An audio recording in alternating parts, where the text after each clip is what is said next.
Ash Too Trippy is fucking amazing. I love her. She's one of my favorite content creators. And just everything about her. Her aura, her personality, like her attention to detail, her intelligence. Not to mention she's beautiful. But she noticed this. And I was like, y'all need to see this. Everybody needs to see this. I've been telling people Caylee Anthony for many years has been on social media. She has been on 4 different social media websites since 2011. And she actually used websites before 2011 also, social media. But there have been many people that found her hidden accounts. And at the time, she doesn't have her real name. She doesn't have a real picture. It'll say user 6782935 or user ZZ6728989, whatever.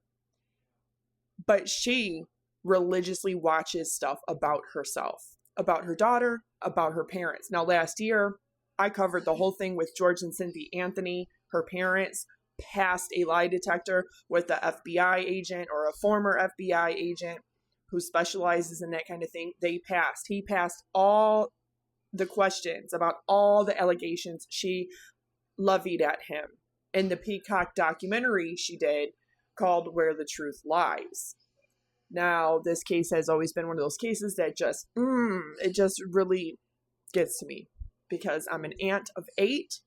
I am a mother of 5, and I just could not even imagine.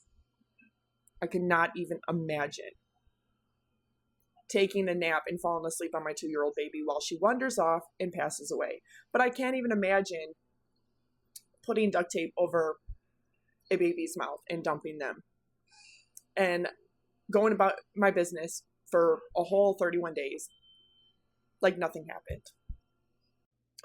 The thing with Caylee Anthony is through these hidden accounts, she has basically exposed herself. She's told on herself. And throughout the years, there's been lots of them. There's been Facebook, Instagram a lot.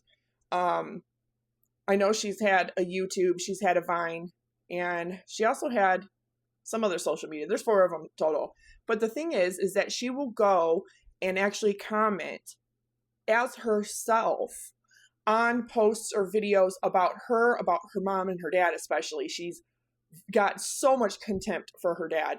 It's ridiculous. And the reason why is because her dad was the last eyewitness to testify to the fact that he knows his daughter and granddaughter were alive and were together. Because the mother was working day shift. She was at work that day. George had just started, not even 2 weeks prior, a new job as a security officer working afternoons. But the timeline has been seared into my mind. This is the one case that I tell people it really bothers me. It really, really, really bothers me because taking the life of your child is so heinous because a 2-year-old didn't have the freedom to live their life. They didn't have the freedom to grow up and the basic human right to their life. When you are out partying all night with a new boyfriend, after depriving your daughter of having a relationship with her real biological father, and still to this day not coming forward and actually saying who, but guess what? They do have Caylee's DNA on file. So they could, if they wanted to, very easily upload it to Ancestry and find out who her real biological father is, because I'm sure he has a cousin or a sibling that has done an Ancestry DNA test, and it will ping and it will pop up just like that. Ding, ding, ding. DNA match. And it would be very easy for law enforcement to find out who her father is. But, you know, that father does deserve to know that that was his daughter and that his daughter lost her life at only 2 years old. You know, so it's just the amount of ABUSC that she perpetrates on everybody around her is so extremely toxic. The only thing that could be compared to that is somebody like, Susan Smith, Diane Downs, Gypsy Rose Blanchard, those other kinds of murderers.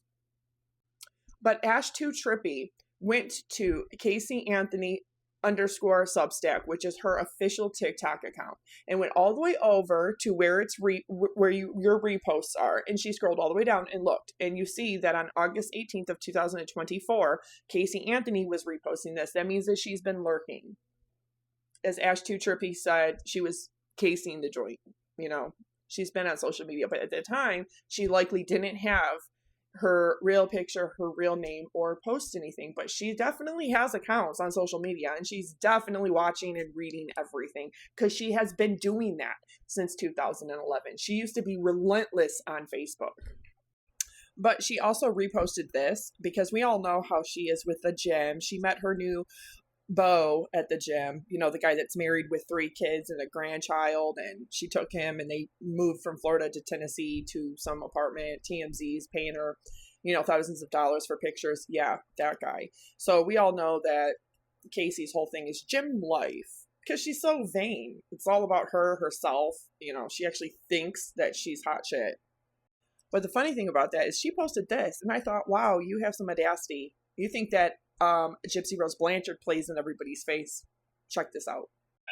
Feral gym girls go to the gym to stay out of jail.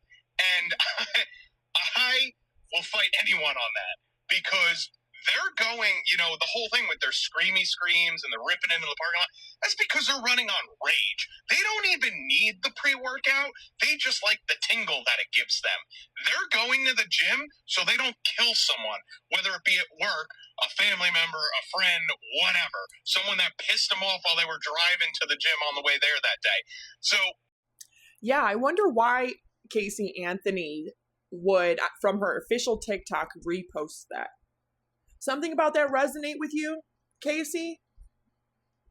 Because we certainly know that you like to go out and you like to drink. You like to go out and you like to party. And we know that that's why your baby got in the way.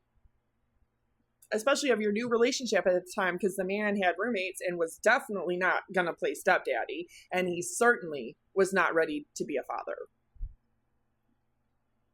Yeah. Who was searching chloroform on the computer while your mom was at work? While your dad was at work? Who was logging on to Facebook.com? Looking at clubs and parties? All under the guise that you were helping your new boyfriend, who was a club promoter, promote parties and wet t-shirt contests.